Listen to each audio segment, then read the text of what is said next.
down a little bit? The 30th? Keep going? No, unfortunately not. We decided to open it up for the staff anyway, Right. and everybody. And then Nikki, what do you need up? It'll be kind of weird if we're there.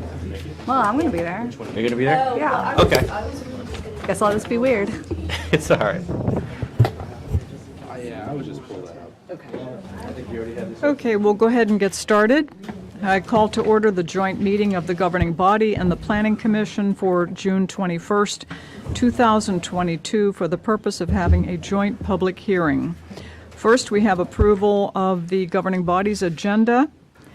Are there any changes or additions to the agenda? And I believe City Attorney has said we do not have closed That's correct. session. No Okay. closed meeting. Okay. Okay, do we have a motion to approve? Second? All in favor? Aye. Opposed? Abstained? Motion carries. Please join us in a moment of silence. And Councilmember Javed, would you lead us in the pledge?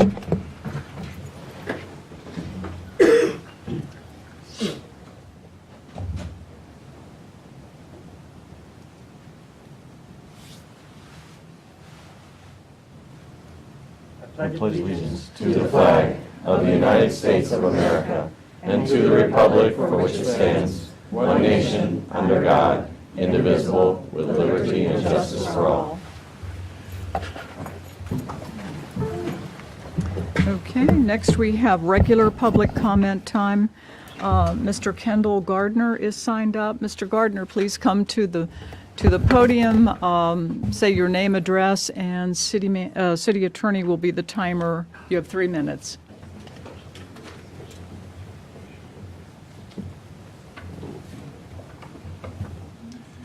Hello, my name is Kendall Gardner. I live at 114 Martin Drive. I've come up here about many different things over the past 3 or 4 months. I need to get statuses on some of them. I will be providing the city manager information concerning the water bill from 2020 because the email that I saw this evening was quite plain and it was misunderstood by the city. Over and above that, I'm still having issues with my city sticker. I have one for my wife's car. I don't have one for the other ones because the check that I had specifically noted what the check was for was dealt with differently by the city. They paid license fees versus back taxes with it, and so therefore I don't have details for my other 2 cars. But I will leave you with this, because I have brought a lot of things up. Years ago, there's a gentleman by the name of Bob that used to be your permits guy. He was going to put an addition on my house. He went and pulled a permit to put an addition on my house. The addition never happened. And according to your process, you should have had a sign off saying that the addition was put on the house before you started taxing. That did not happen. So I was taxed, and I had to prove that the addition was not put on, as opposed to the fact that you guys didn't have sign-off, a final sign-off of the building permit. But I had to prove that the addition wasn't put on because I couldn't prove it because I don't like the idea of people stomping around my property. So when you charge somebody more taxes than what their property is supposed to be, then how do you guys deal with that? And, you know, my first thought is it would be tax fraud. So who at the city do I request to have an investigation for real estate tax fraud? I've asked that before. I've really gotten no response. Like a lot of other things, I haven't got immediate responses. Some things you guys have been working on, and then I find out a month and a half later that there were some discussions in the background nobody told me about. Thank you. 25 seconds. Thank you, sir. Is there anyone who is not signed up but who would still like to make public comment? Seeing no one and hearing no one, we will move on to the joint public hearing. Chair Finkel, does the Planning Commission wish to approve their agenda? Yes, thank you, Mayor. Okay, thank you. At this time, I will call for a motion from the Planning Commission to approve tonight's agenda for the Planning Commission. So moved. Motion, second? Second. Second. All those in favor signify by saying aye. Aye. Opposed? Abstentions? Motion carries unanimously. I'll Thank turn you. back to you, Mayor. Thank you. Thank you. Okay, moving into 4A, the purpose of the joint public hearing is Comprehensive Plan Amendment CPA number 22-07 regarding additional public parking in the downtown. I declare the public hearing open. Welcome, Mickey. Thank you. Governing body members and members of the Planning Commission. This is Comprehensive Plan Amendment 2207, and it is focused on the City Center Redevelopment District, which is one of the special designations in the comprehensive plan. This is really the area for our downtown. This amendment focuses on public amenities, specifically in the City Center downtown core, as I called it in this text amendment, which is the area between Euclid and the Norfolk Southern right-of-way. In that area, we would like to have a focus of public amenities. Clearly, on the east side of Manassas Drive, where we're sitting now, there's several public amenities either under construction or in future construction, especially the new City Hall, the public parking associated with that, as well as the nice public plaza that we'll be getting in front of the City Hall, and the future VRE parking garage, which will be used for train patrons, but also for residents as well as visitors to our city center, Park Central area. Well, on the western side of the city center, there really is a lack of public amenities that's just right across the street from this area. So the comprehensive plan amendment is to recommend that public amenities be provided on that side, specifically public parking on the southern corner of Euclid and Manassas Drive of at least 60 spaces. In addition, it's also to be considered some pocket parks as well as some other public areas like small public plazas or gathering spaces. So that is the recommended language for this comprehensive plan amendment. Staff is recommending approval, and I'd be happy to answer any questions. Okay, thank you, Mickey. We'll move into comments and questions from both governing body members and Planning Commission members. So are there any comments or questions? Who would like to begin? Comments, questions? Oh, Yes. so we already have in our comprehensive plan agreement on this side to include public amenities, right? So right now you're saying we need to amend it to include a portion that's not in that map? Yeah, if I can just add, so remember on this side of the street, we're adding a lot of public parking. We're missing public parking on the other side of the street. Other side meaning what, like So that if you look at like across from here, that lot, the, Across from Manassas Drive from here, the two buildings okay, up on either side of them, we have the 150 space lot we're building on the south side. right. But to the north side there isn't anything. There's no public parking up there. Past city center building. Yeah, right, where the used car facility is right now. Mhm, okay, so over there. So that's my next question is, I thought that whole area is already included, so, Okay, so I can show you the city center redevelopment district. If you could Okay. figure out how this. It is included in the redevelopment district, Right. but there's no specification right now that there's public parking desired for there. oh, okay. So the language does not include public parking? The new language does. Not the original, I'm saying. Yeah, so the red line stuff you're seeing is the additional language. Right. That's all the proposed change to the comprehensive plan. Okay. So the city center area actually goes up to,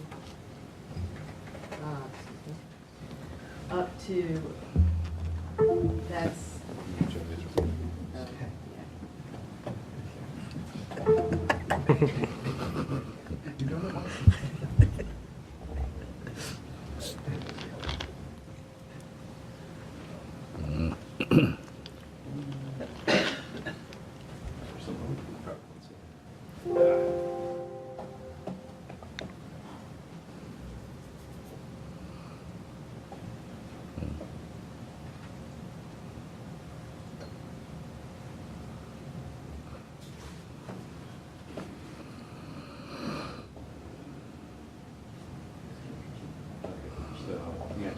Okay. Can you all see the mouse cursor? Yeah.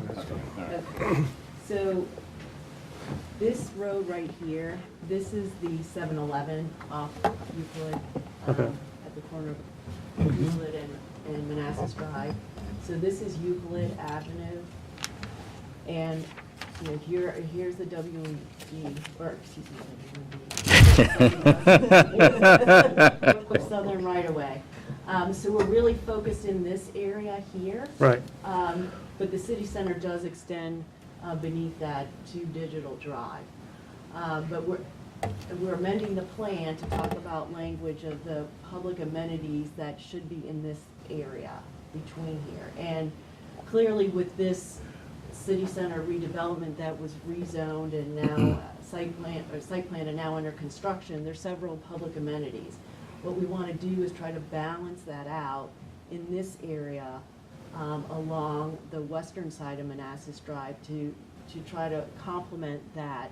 Okay. And one of the specifics was to allow and require public parking in this area, specifically in this corner of that intersection of Euclid and Manassas Drive. And also, what also should be considered is other public amenities such as pocket parks and or some small plazas, just to try to provide a balance on both sides of the street. And it's literally just a text amendment to provide more specificity of what we want in this area. Because there really was no specifics. I see. There were several things mentioned, but this gets down to the specificity of Okay. certain public amenities that we want in this downtown core. Okay, I mean, that's fine. I was just curious of why just that pocket and not any other pocket, the language did not Yeah. extend to that piece of the land. Well, because we already have the parking solutions for the others, so that's the last piece. When, if a business comes or developer comes to redevelop that area up there, we want to reference back to the comprehensive plan and make sure that they're providing those public amenities. Do you have a follow-up? No, not right now. Thank you. Okay. Any questions or comments? Question. Yes, ma'am. Do you believe any of these parks will have some sort of water feature to them? We can't look that far ahead. We'd have to work with the developer at that time to, Okay. yeah. Because I'm just wondering what our infrastructure would be like if there were water features. Would our infrastructure that now exists be able to handle that? Yeah, absolutely. I mean, yeah, I don't think this is a concern for our water consumption. Yeah. That's all I got. No follow-up? Okay. Oh, I do have one more question. Go ahead. Me, sorry. Go ahead. Now, we're talking about public parking, right? Yeah. Correct. So now, say a business, a commercial retailer comes in there and says only for business use. That cannot happen? Well, when it redevelops, because when it redevelops, you're supposed to look at the comprehensive plan for guidance. And as part of this amendment, the guidance would be to provide public parking in that area. They certainly could do business. Again, the comp plan Right. recommends rezoning it to the mixed-use development district down. And so as part of that, what the comp plan would stipulate is the requirement for at least 60 Spaces spaces for of public parking, Okay. as well as some other amenities within public amenities. Only if they rezone it, though. Correct. If they leave it the same zoning, they wouldn't have to do it. Right. Right, okay. All right. Okay. Sounds good. Sorry, yeah, that's it for me. Follow-up? No. Okay. Madam Mayor, I got a question. Yes. This, I don't know if this counts as a public amenity, but we have it on the west side. But trash cans, public trash cans, are those, can we specify for them to be available? Because we just had that issue on this side where we just purchased some. And you go to most downtowns, they do have trash cans around, so you can. We had trash cans on this side. I think what was missing was a recycling. Yeah, receptacle, so we had to add those. Yeah, that too. Typically, the comp plan doesn't get into those type of specificities. We can certainly look at those issues at the rezoning stage. When the master plan comes through for review, and to stipulate that as one of the requests. That's not really a requirement under our zoning ordinance, but as a rezoning, we do have the ability to ask for additional amenities, and that's certainly one we could do, and then they could cite them on that master plan, so it would have to be in substantial conformance with that when it develops. Okay, thanks. Okay? Okay, no follow-up? That's Okay. Any other questions or comments? Okay. Is anyone signed up to make public comment? No? Okay. Is there anyone who would like to make public comment who is not signed up? Yes, sir. You want to make public comment? Just have one question. Come to the mic. Can you come to the mic, please? Get up there. Okay. Give your name and address again, please. I'm getting good at this now. What's your base? We got to memorize that now. Okay, we still got the same 3-minute. 30 years. My name's Kendall Gardner. I live at 114 Martin Drive. And as I was listening to this, and the used car lot is a business. The question that I have is, eminent domain going to be used in order to pull the property away from a business to give it to another business for public use to enhance their business? That's all the question that I have. Because I know in the past, eminent domain was being used in this area to kind of enhance some of these projects that you guys have going on. So you're pulling it away from viable businesses and potentially running them out of the city in order to enhance the city. Doesn't make sense. Mayor, can I comment on what you said? So this doesn't do that because this only comes into play if it's rezoned. Okay, so the viable business you're talking about, it can continue there and as long as it wants to. There's nothing planned right now to use eminent domain for anything up there. This is just to, in case they come in and rezone their property to downtown mixed-use development, which is encouraged in the comprehensive plan, but is certainly not required by the comprehensive plan. If they did that, then they would be asked to put 60 spaces there for public parking. And that would be the businesses. Or What's the city? The business that's there or just- the business coming in? Well, whoever owns the property, the property owner is typically who files for a rezoning application.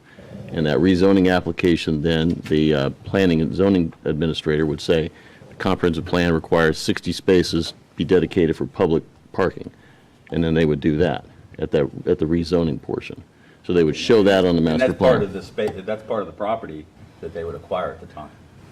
Who would, well. The business coming in. Yeah, whoever owns the property. It's not necessarily a business. It could just be a developer just doing it on spec that wants to come in and redevelop the area. I mean, we can't see that far in the future, but that business there right now, this doesn't affect them. Okay. Unless That's they all I wanted to choose. know, because I know in the past, when you guys were gonna do the army thing, But that was different. that you were gonna push businesses out in order to redevelop the whole area. And I thought maybe that's what you're gonna do here. You're gonna take some of the spots that they have for all those cars to put your 60 spaces. That one If you there guys have would the have. property, then that Right. gives me a better understanding. Yeah, and just to clarify, what you're talking about with the Army, when they were planning to come in here, the only thing that eminent domain would have been used for would be the roads that would have been necessary for that. We weren't going to take any private property to turn it over to another private owner. Okay, I misunderstood that then. Yeah, Okay, thank you very much. you're welcome. Thank you. Is there anyone else who is not signed up but who would still like to make public comment? Seeing no one and hearing no one. Oh, yes, Mayor, would you mind, we got 3 minutes? 3 minutes. Sir, please state your name, address, and city attorney will time you for 3 minutes. Okay, probably won't be 3 minutes. Hello, my name is Jared Scott, and I live at 8305 Sunnyside Court in Manassas Park, which is just 2 seconds away from here. Regarding the, I know that some of us have different opinions about the LGBTQ stuff, and that's perfectly fine. We all get different opinions. I found a LGBTQ pride flag on that fire station. That's fine. I think if you support that, however, I think that particular flag that is on that flagpole outside that fire station, that's something that you should have for your private property. I don't think it's a good idea to put that at public property that we're all paying taxes to. Just my personal opinion, I think that is something that they need to remove that and just have, you know, if that's something you personally want to have just for private property. Problem is, when you have stuff like that, you're already alienating Christians, Muslims, and Jews, and other people of faith, and other people that disagree with this kind of lifestyles. And I just don't think that's a good idea. I don't think it's the right place to have a flag that's supporting that, that, you know, is some people would disagree with. That's all. Okay, is there anyone else who is not signed up but who would still like to make public comment? Seeing no one and hearing no one, Chair Finkel, does the Planning Commission wish to close its public hearing, deliberate on the comp plan amendment, and then adjourn? Yes, Mayor, thank you. At this time, I'll call from a motion from the Planning Commission to close the Planning Commission's participation in tonight's joint public hearing. Motion, second? Second. All those in favor signify by saying aye. Aye. Opposed? Abstentions? Motion carries unanimously. Is there any discussion at this time from members of the commission? I have none. Then I will offer a motion. I will offer a motion recommending approval to the governing body of Comprehensive Plan Amendment Number 22-07 regarding additional public parking in the downtown. Is there a motion? So moved. Second. All those in favor signify by saying aye. Aye. Aye. Opposed? Abstentions? Motion carries unanimously. And at this time, I will entertain a motion to adjourn the Public Commission's portion of this joint public hearing. So moved. Motion, second? Second. All those in favor signify by saying aye. Aye. Aye. Opposed? Motion carries unanimously. We are adjourned.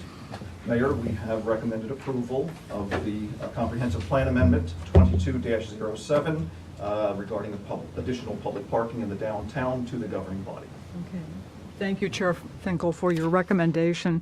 The governing body will now close its public hearing. Do we have a motion? Moved. Second? All in favor? Aye. Opposed? Abstained? Motion carries. The Planning Commission is welcome to stay with us, but we realize you may have other things to attend to, so if you wish to leave, now would be a good time. Very good. Thank you very much. Pleasure to be with you. And thank you Thank you. very much. Thank you. Thank you. Don't run too fast now. Please make it quietly, safely to the door. And because of the timing on these issues, the vote will be later this evening. That's correct. Okay, thank you. Okay, moving on to 4B. Our next public hearing is for conveyance of real property to Manassas Park Cinema Realty LLC. I declare the public hearing open. Good evening. This is, so there's actually a couple things before you here. The real purpose of the public hearing is the conveyance of 141,769 square feet to an entity that is a subsidiary of Norton Scott pursuant to the comprehensive development agreement that you approved with, I think it was the Village at Manassas Park. That's one of the Norton Scott entities. This is all part of what was put in there originally.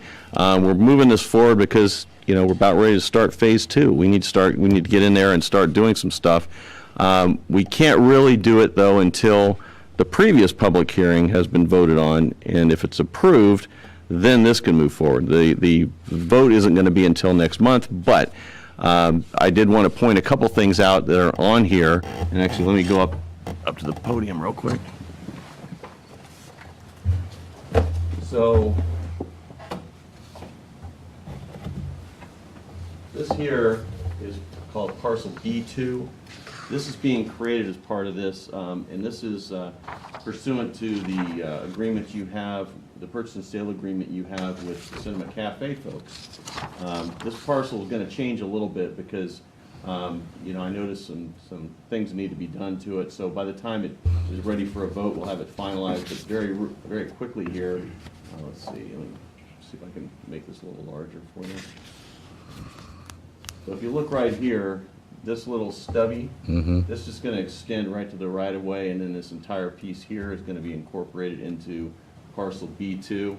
The main reason is there's like some shrubbery and stuff here, which is actually an extension of shrubbery that's going to be alongside the the cinema cafe, and so it didn't really make sense for the city to be stuck maintaining that.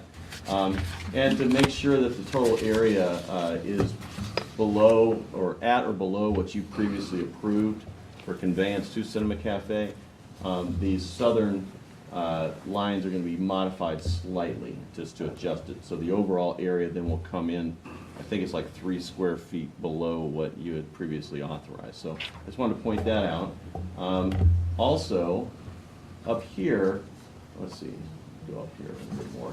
So it's not, they're not marked on here very well at all, and they're going to be marked on here. That's another change that's coming. But these 2 parcels here are owned by a couple Norton Scott entities, and then this continues down here. These 2 parcels are owned by the city, okay, and our city hall kind of straddles this property line right here.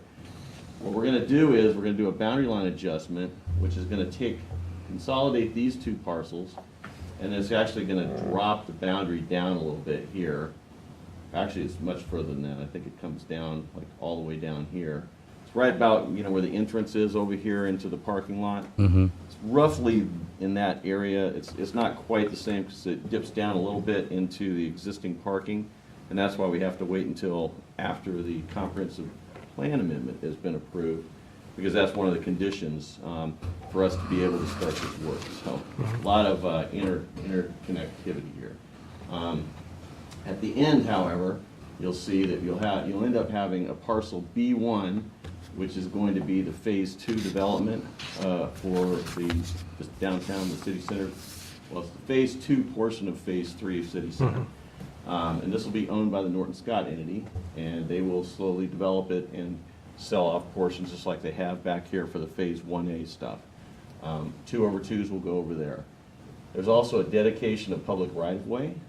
This is going to be Village Park Drive, and that's where this entrance comes in. You can see the property line is right along that public right-of-way, and currently the property line does something like this. It goes something like that.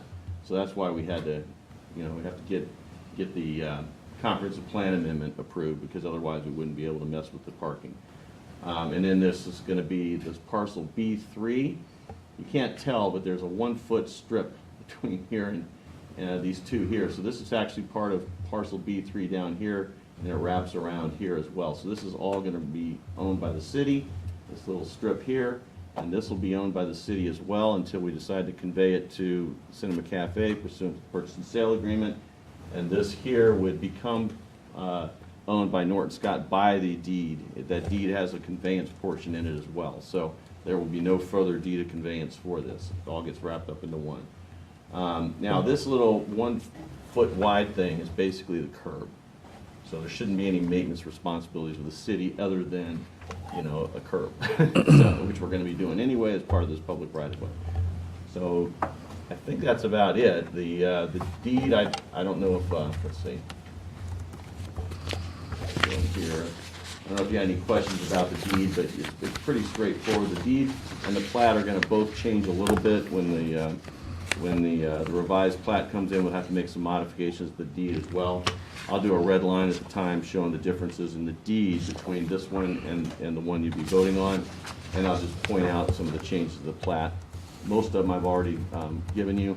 Some of the other things that I've asked for are just some corrections to some of the references to where documents were recorded. So the title of the plat might change a little bit accordingly, and then some other things might change, but nothing substantive. The purpose of the public hearing is to convey that land. Nothing's going to change that will affect that at all. It'll just be the actual plat itself. The Planning Commission has already preliminarily approved this plat. During the site plan review process, they voted also to approve any plat necessary to implement the approved site plan. So there shouldn't be a need to go to them, which is a normal process. So really, you're not, even though you're approving the motion, you're really just approving the conveyance itself. But because it's rolled into this one deed, that's why it's all coming before you, which is a little unusual, but that's the long story of why you're dealing with this tonight. Okay. Do I have any questions? Okay. Any questions or comments? Yes. So Norton Scott's going to convey that piece of land to Stanley Martin later on. Whoever, yeah, Okay. maybe it's probably gonna be Stanley Martin, it could be another I builder see. if they change their mind, I don't know who they're contractually But they, obligated. like you said before, they don't need to, it's already in here, the conveyance language. Yes, verbiage that- so let me go up here real quick. Our conveyance to them is, let's see, all right, so, Well, I'm saying we don't need to approve that portion of the conveyance. no, they'll do that themselves. Once Okay. we sell the land, the city sells the land to Yeah. them, they do whatever they want. It's not, we don't have control of it anymore. Okay. But then you can just see here, this talks about, well, this language here, it doesn't, let's see, it's actually up in the recitals, it talks about the 141,000. Where is it? Yeah, I read it I think it was on Where it is here. Yeah, here it is. R8, So, R9 or and all the something. recitals are incorporated into the Yeah. document itself by this language here. And then this deed of, or this conveyance language just has VMP Bays and the city and all these other entities conveying over whatever their right title and interest is to what becomes parcel B1. Yeah. Okay, so that gives them the consolidation necessary. I didn't note here, but it's not really relevant to what you're being asked to do, but there's a slight piece of the land in the back here that's gonna become part of this parcel B1, so that's also included. That's why the various Scott entities are also chiming in on this conveyance. And then where was the garage on parcel B2? Okay, let's go back down here to the plat. The garage is not on parcel B2, so you're talking about the VRE garage? The VRE garage, right? It's over here. Okay. So the boundary line adjustment going down is not going to affect the VRE then? No, this road here is actually pursuant to the rezoning, and it matches up with a corresponding road coming up, the Naylor Drive that comes Yeah. up here. Mhm. And then so to the right here is going to be the parking garage. I think that they match up. I may be wrong. They may Yeah, I not think it's line up offset, exactly, yeah. but the idea is that we can have circular flow through there when we close off the plaza area here. So people can come in here and then they can connect over to the other road and then come out Manassas Drive Okay. down over here.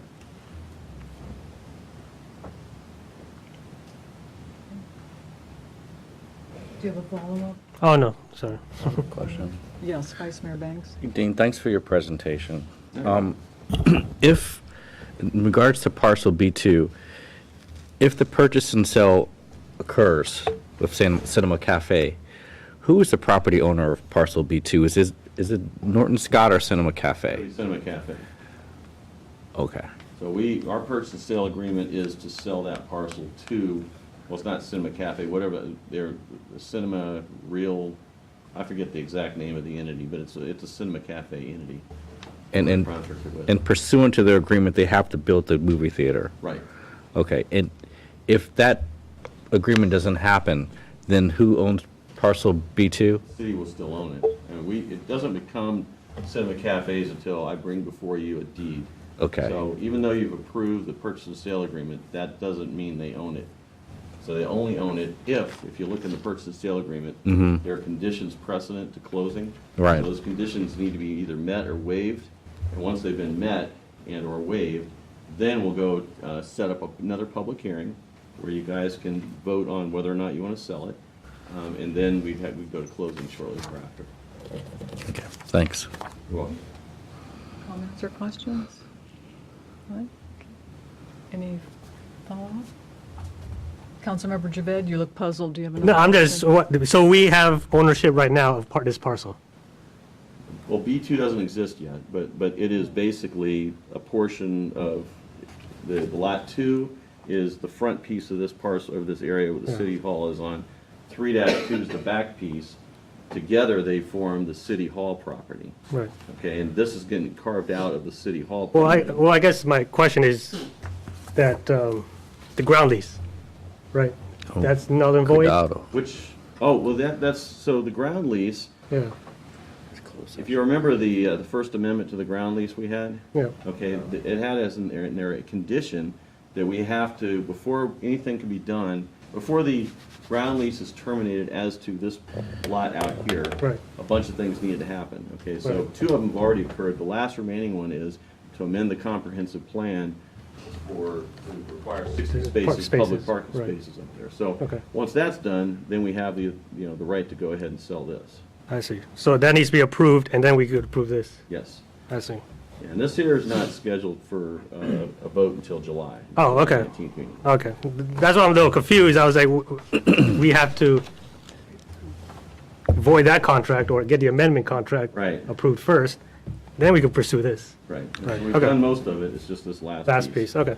Hey, That makes sense. Questions or comments for me? Dean, just one final question. Yes, go ahead. I mean, you've, I guess, seen many projects or developments in the city where sometimes we've got reverter clauses, sometimes we have like money in escrow. We're trying our best to ensure that the development occurs. And it sounds like this Parcel B2, it's the way we have it structured really keeps the city safe Well, versus our remember, previous so projects. We're just creating a parcel. The document before you now doesn't have anything to do really with Parcel B2 other than just creating it so it can be Right. sold whenever the time is right. Right. The purchase and sale agreement is what provided the guarantees for the city, because if you remember, there's a lost tax revenue clause. If they don't build within a certain amount of time, Right. then they have to start paying us the lost revenue that we would have otherwise received had the building been constructed and operating. Okay. So that's the protection.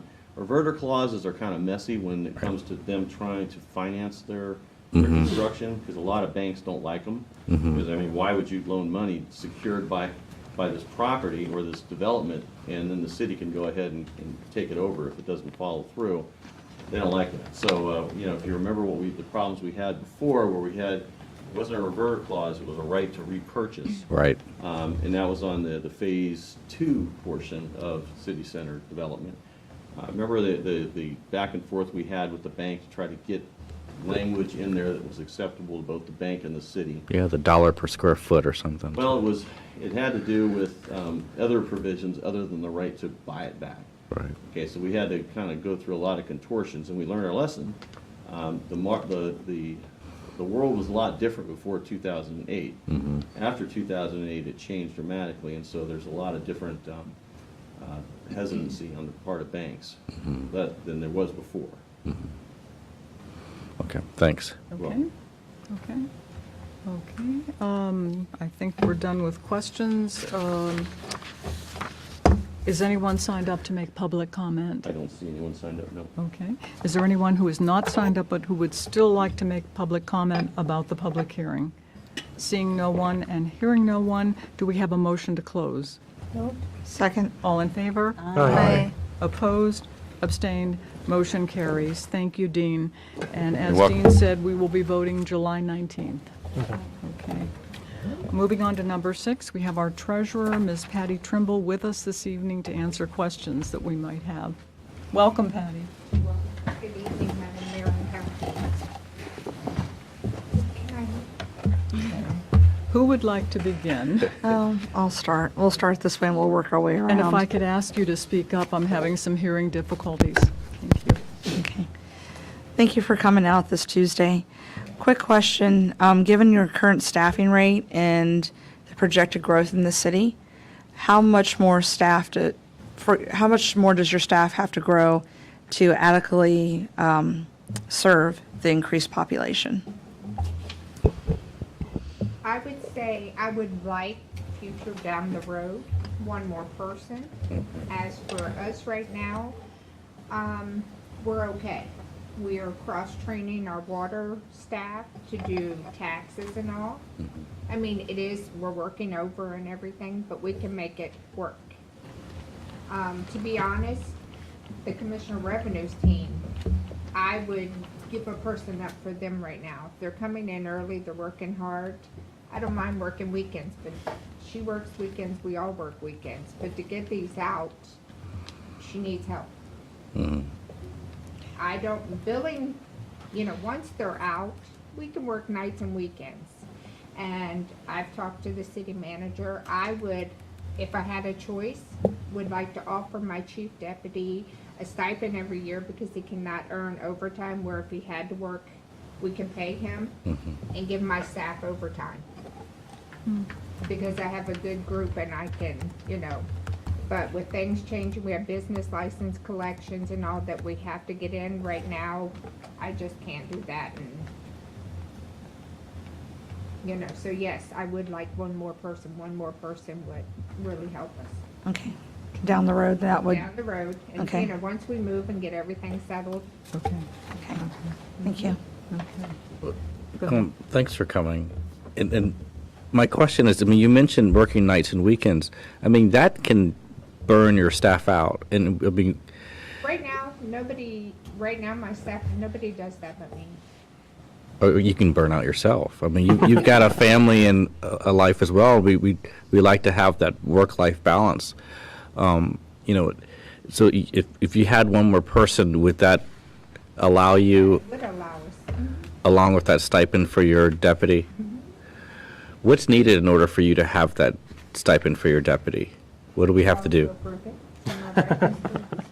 Yeah, if you guys want me to do it, I just put it in the budget, and then you guys can approve it. I'm sorry, Laszlo, what did, I said if you guys want something like that, you just direct me to place it in the budget, and I can put it there, yeah. See, as for myself and my chief deputy, and I'm not asking for myself, but I am asking for my chief deputy. If you're gonna work over, if he's gonna work it, I wanna give him something for this. Mm-hmm. are you Definitely. thinking FY '23 or FY '24? What is your timetable for that? I would like FY '23, Mm-hmm. but, Okay. we can hold out. So right now, what do you do when your chief deputy works overtime? Do you give him credit hours or annual leave or no? Okay. It's just, thank you. It just comes with the Volunteer. territory, yeah. Okay. Right now, he's, we're not gonna have any, real estate wise, I'm the one that did it, but personal property wise, we're all gonna have to chip in for that one. And right now, you can't bring someone in right now and train them, because you gotta go through the cycle. And I noticed that in your lines, I mean, it's because people don't use the electronic payment. They like to pay in person, check or cash. Is there any way that you can think of a system, or you've seen other offices use a system to somehow make it more convenient so they're just not standing there waiting in line? Like a ticket system or something, or Well, even in the using new text buil- messages? In the new building, we are switching to that, where it says now serving, Yeah. It's agenda item 9B tonight. Okay. We're actually going to talk about that technology. Okay. So you're in favor of that? Okay. Awesome. Thank you. That's it. Okay. Comments or questions? Yes, ma'am. Do you foresee needing like temporary staff to help with the move and or the software transition, or no problem? Okay. no problem. Do we have an idea about the cost of the stipend? No, Well- I would get with you all, we'll discuss it, but Okay, I okay. haven't, Perhaps we can ask for a recommendation from city manager. right. Okay. Okay. Thank you. Any other questions or comments? Yeah, I have a question. Thanks. Now, Okay, can I thank ask you. Can I have an opinion? Sure. I know tonight you're voting to extend personal property and real estate, am Mhm. I correct? Yes, The deadline. deadline. Deadline. Personal property, totally understand, support that 100%. Real estate, we just came through with that, all them supplements and all that we just had to do the last season. Personal opinion, not for an extension. You're gonna have it due in January, and then I'm gonna turn around and bill these people in May to June. You're asking for these residents to come up with the real estate money within 6 months, twice. Mm-hmm. It's a lot. A lot. But they don't have to pay it for 7 months this time, though. But you have personal property due in November, Christmas, then real estate. I would prefer to leave it because the mortgage, most of ours are mortgage, but you have these big businesses. Right. They're paying out of their pocket. And if we extend, no offense, anybody's complaining, they're not coming to you, they're coming to me. I mean, that's just my opinion. I would prefer not to, if it helps the commissioner, okay, but I would prefer not to extend.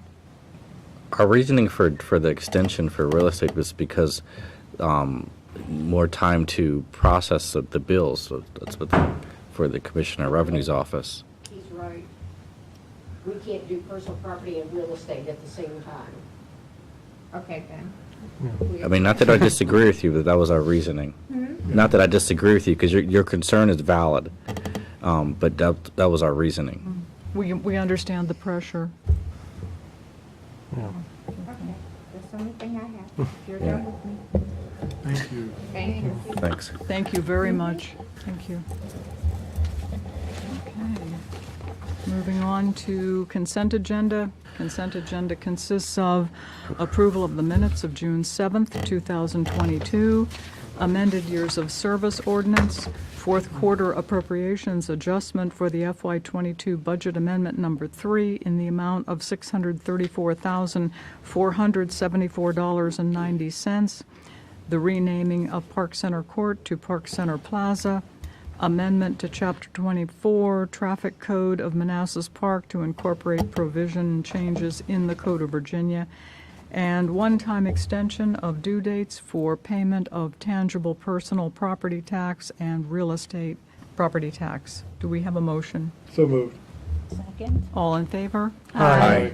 Opposed? Abstained? Motion carries. Thank you.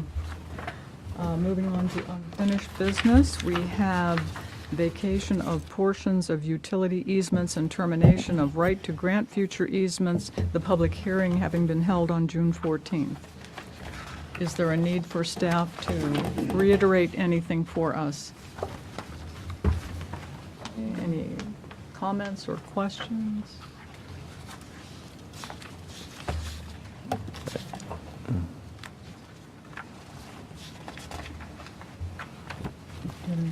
No, Comments or questions? No. Okay. Okay.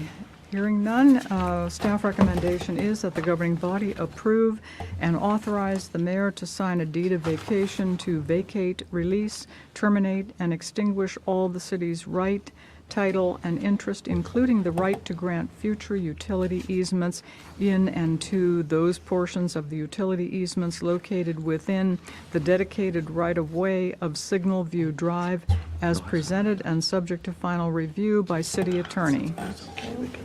Second. All in favor? Aye. Opposed? Abstained? Motion carries. Thank you. Okay, moving on to 8B.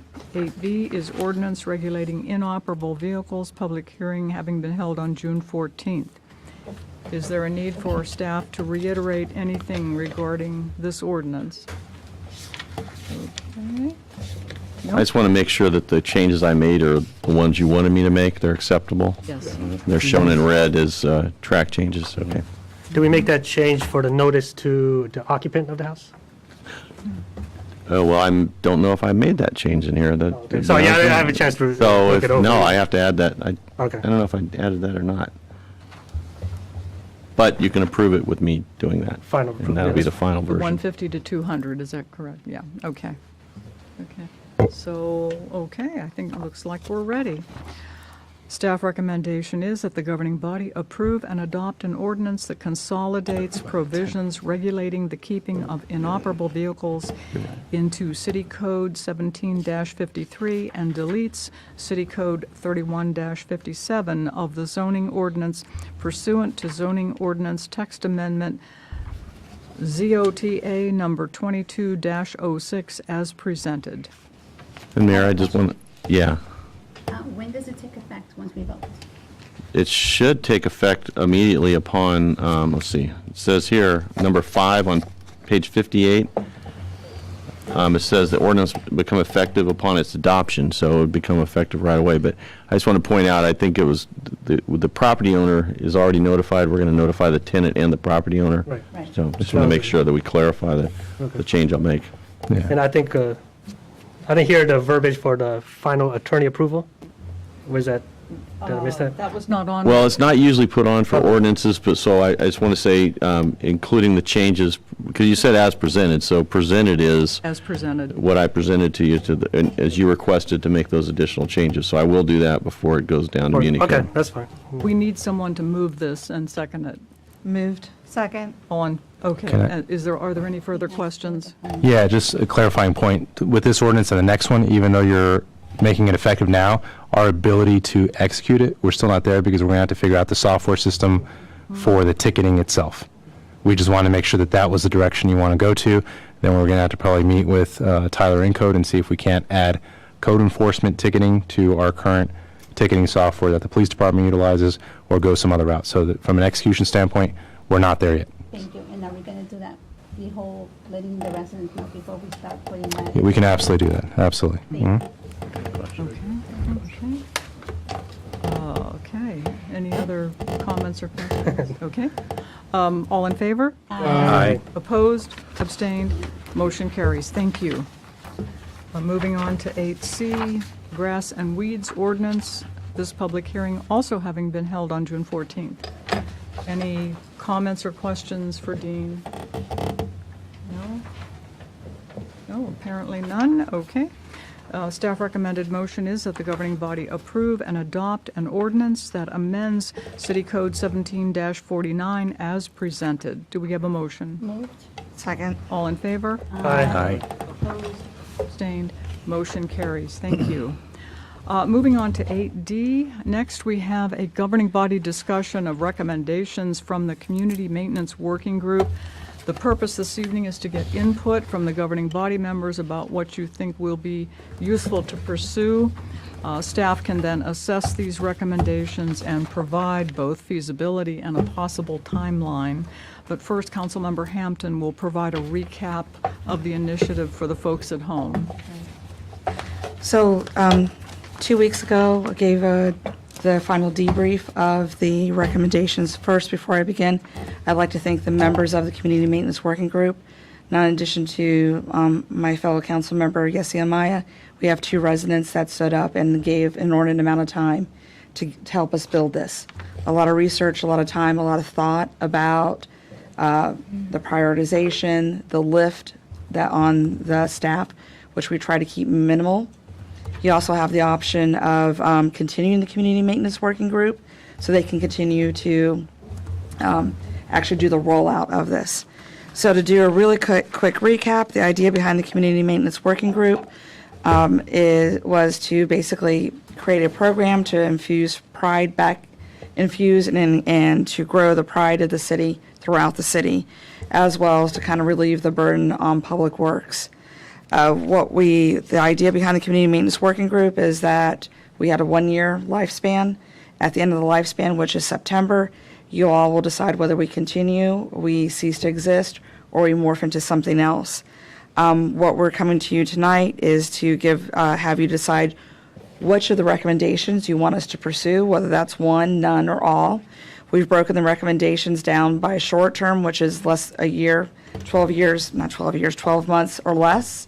Moderate term, which is 1 to 2 years, and then long term, which is longer than that. And those recommendations for the short term are and if you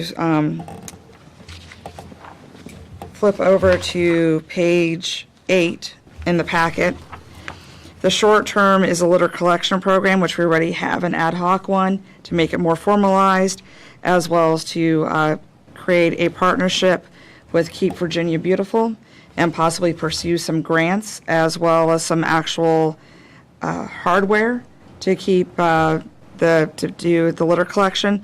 The other one is a resident education campaign. We talked about this last week, that one good one to use could possibly be at this time of year is the noise ordinance. As you saw lately, if you looked at Facebook, that is just a problem again throughout the city. Folks keep forgetting that on Saturdays, Sundays, and holidays, you can't start that lawnmower till 9 a.m. You can't start doing any building till 9 a.m.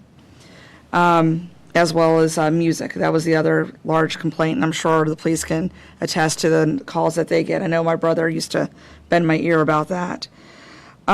Those are two of the three short terms. The other short term one is the decoration contest, the continuation of the very successful Winter Lights Extravaganza, as well as holding that again, but also doing one for Halloween, because we've discovered there's just a great desire in the city. There's a lot of houses that really go overboard. It's another way to encourage and build and spread the enthusiasm of the city. Moderate term was a volunteer corps for snow removal and yard work for those residents who physically cannot do so, as well as workshops at Park and Recreation on beautification. One of the ideas was flower boxes, and do that in conjunction with the Girl Scouts or the Eagle Scouts as part of their programs they have to do to earn their badges. Long-term, and those are definitely long-term because it requires a lift by everybody, is a community garden, with the community garden only being focused outside of Parks and Recreation building, basically repurposing the existing teenage garden there for a number of reasons, and a vacant lot and homes transformation program directed at veterans, tying it back to the foundations of the city. So those are our recommendations. So with that, I guess we let the discussion begin. Okay, thank you, thank you. I'll jump in first. I found a number of recommendations that I think are very appealing, but I'll just mention two for starters. First, it would be really nice to have some type of a continuing contact with an outside organization that could assist residents with home repairs of various types. For example, Project Mendahouse comes to mind. My understanding is that they have done work for residents in the city in the past. They serve every demographic equally, from seniors to veterans to disabled residents. So this is why I mention them as an example. And second, I think it would be very productive to have some type of a Know Your City Code program. We understand folks have very busy lives, so the information that the city would provide would probably need to be in easily consumed packets, not be too lengthy. I think that could be quite helpful. So looking forward to hearing governing body input.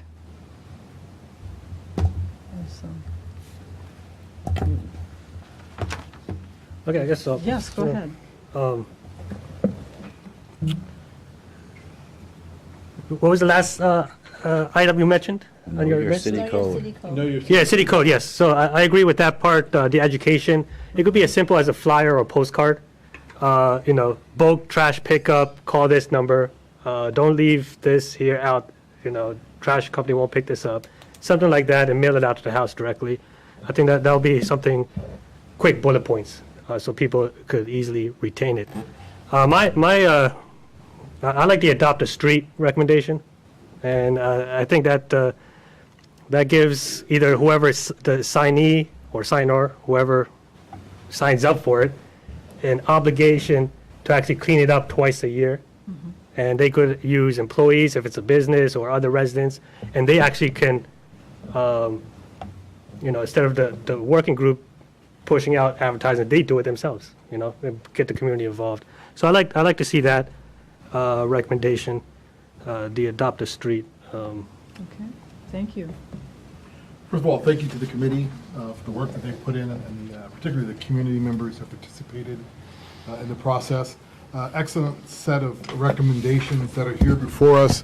I'll just name two that struck my fancy. I've talked to a lot of people who are looking forward to the day we could have a viable community garden. So that's high on my list, because I've heard that from just several residents that want space. They can grow their own vegetables. They just don't have the yard space or the ability to do it in their own yard. So I think that's very important. And then know your codes. That's just, to me, one that we can do, an educational system, dealing with different codes at different times of the year. Yeah. Trash one year, noise ordinance another Yeah, part of the exactly. year. Mm-hmm. But that's important. But about that, again, and I'm sure we would, as we mail things out to people, we want to make sure that we're, I would argue, putting them both in English and in Spanish. So I think know the code is important. Okay. Those are my two. Okay. Yeah, I'm going to say the same exact thing. I would hope that, I like the education campaigns, because I think that's going to reduce a lot of problems once people just understand what the code is. I think sometimes people are just ignorant to what they're doing. I think we can even use social media for that and the message boards. And also the community garden. I know it's long-term, and people were saying there might be some issues with it. I have also heard demand for that. So I think a community garden would be a nice place for people to get together and have their space. Do you have preferences? I do not, because they were all important to us. Right. But yes, Know Your Code would be one of the ones that I think could be executed a lot, Right. faster for the citizens. And then I still want to keep the winter light extravaganza, and then the Halloween lighting would be another one that we could execute again. And it'll just create more of the community that we're trying, the sense of community that we're trying to build with the city. Those are fun things. Vice Mayor Banks? First, Lord Yessie, thank you for your work on this. I support all of the short-term recommendations. And I was just looking at the snow removal and yard work one. I mean, that's a good one too, especially for those who are elderly. But yeah, I support it, so thank you for your work on this. I really like the cigarette holder that you brought. That was Yeah, really- and we can get that through that organization. And especially when you think about anytime we have any type of event, because that's actually, from what we read, is the number one pollutant in your streams are the cigarette butts. And we could hand that out. That takes the pressure, relieves some of the burden off of the staff to have to go and pick that up. And having done that many, many years ago at Costello Park, I can tell you that's a pain. But one of the things that we had talked about Know Your Code, is also bringing in the high school students. There's an amazing AV program there, amazing. They've done videos for active shooters that they play in the school. So that was part of the idea, is to leverage them and that skill set to take the burden off the staff. And one of the things that kind of popped in my mind as I was reading the agenda today was that we could also repurpose that. And granted, they have to be short, they have to be succinct, but repurpose that for at City Hall. There's got to be some place that we can have it on some sort of loop, or when we do have the screen out there, part of a PSA. Of course, it'll be nice. The idea behind it won't be punitive, but it'll be refreshing, just kind of like the PSAs that we grew up with, whatever the ones they had on NBC. Something kind of refreshing like that. And you have to hit people in different ways, not only just print, but social media, video, something like here, and then repurposing things on our website. Any other comments, preferences?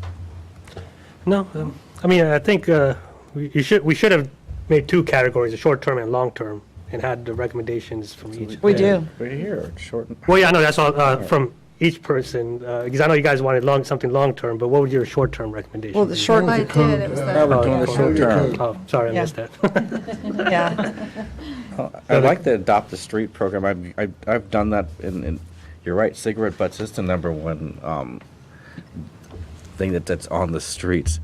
Second to just bottles. Stuff. But you know what may be helpful, because you mentioned that Virginia Beautiful program. If they could donate those sticks to collect things. That's That would be one of the useful, things and that we can gloves. pursue through them. Right. But then, once again, that also kind of depends, I think, on their funding as well. But it's something we can pursue through that. Yeah. This is just the scratch of the surface. Right, right. I'm sure we'll be back with more ideas. Yeah. So is that saying that we will continue with the working committee? I think it's a good idea. All right, so we took a little hiatus after we built this. So we'll reconvene this summer, and my understanding from what I'm hearing, and I do agree with Yessie, we really should keep the winter light extravaganza and increase that Halloween one.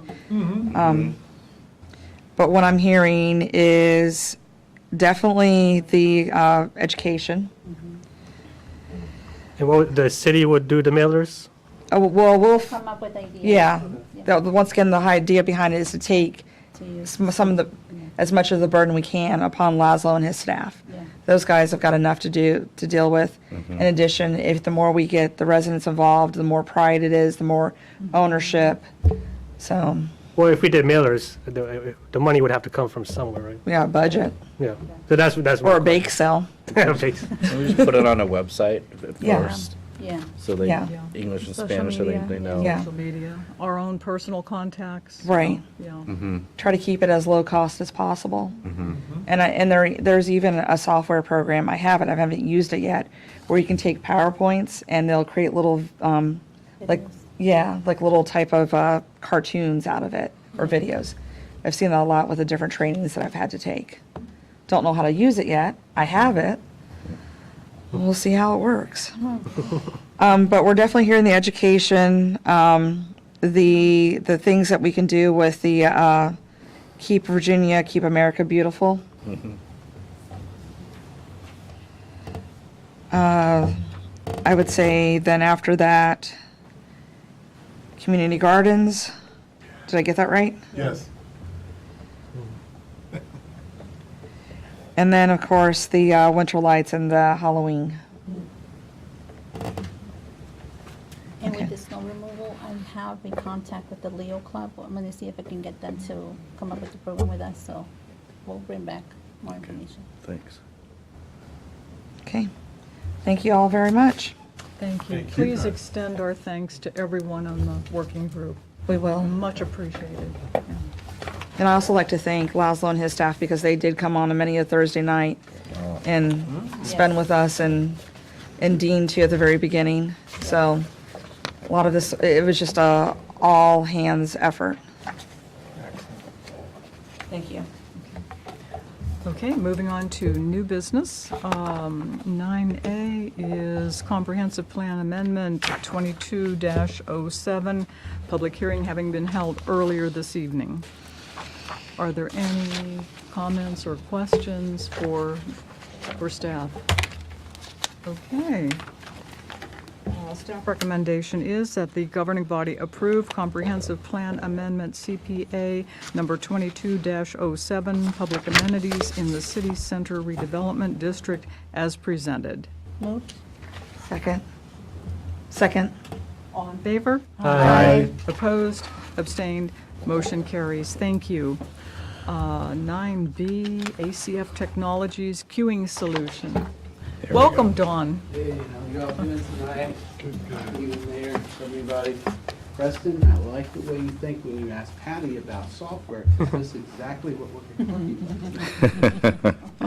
We're in a mind. We're looking at the software that will be queuing software, where they go up to a kiosk, they'll put in what they're there to get, so that'll also tell the staff what they're there to get before they get there. It'll also be able to they'll be able to do a bunch of workflows.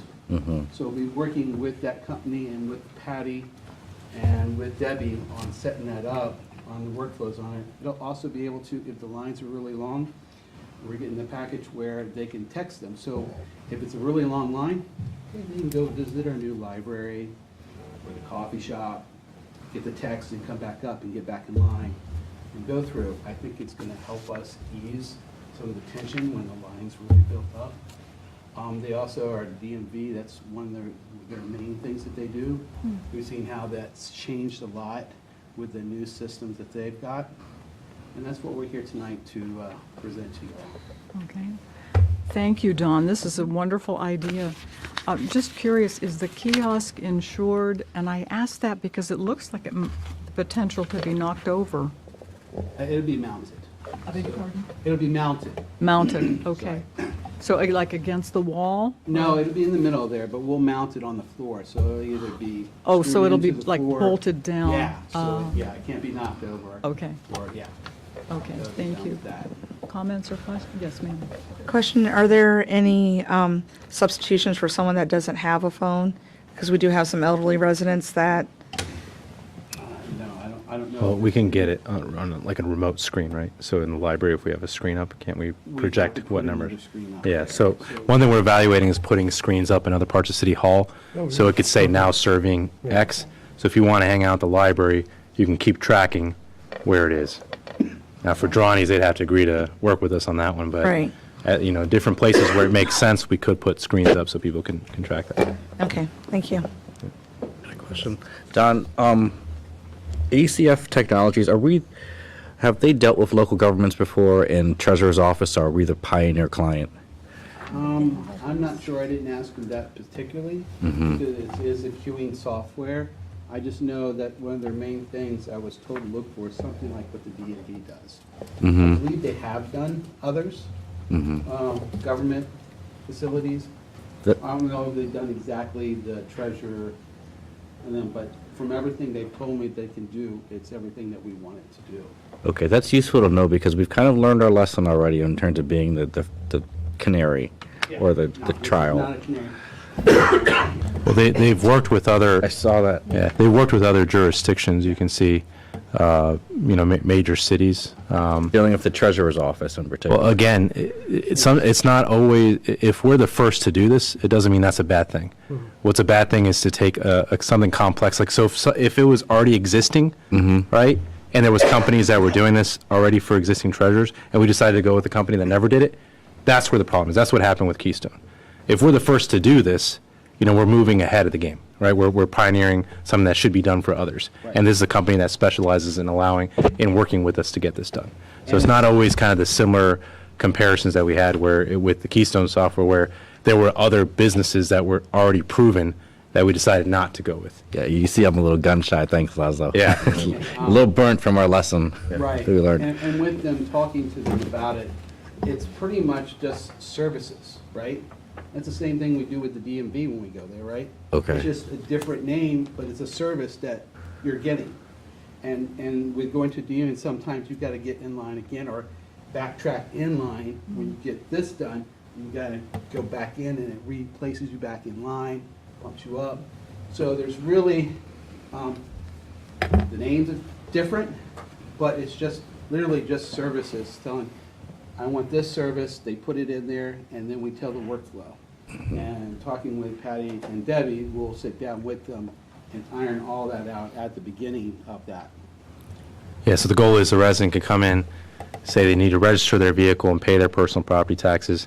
They first get sent to the commissioner, they register their vehicle, it's just as an example, and then they can get sent over to the treasurer without having to go back into the system and wait in line again, as currently happens, right? Okay. For whatever or B-poll payments, whatever it is where they have to go back and forth, they don't have to be in the back of the line. They'll be, moved up to be serviced quickly thereafter.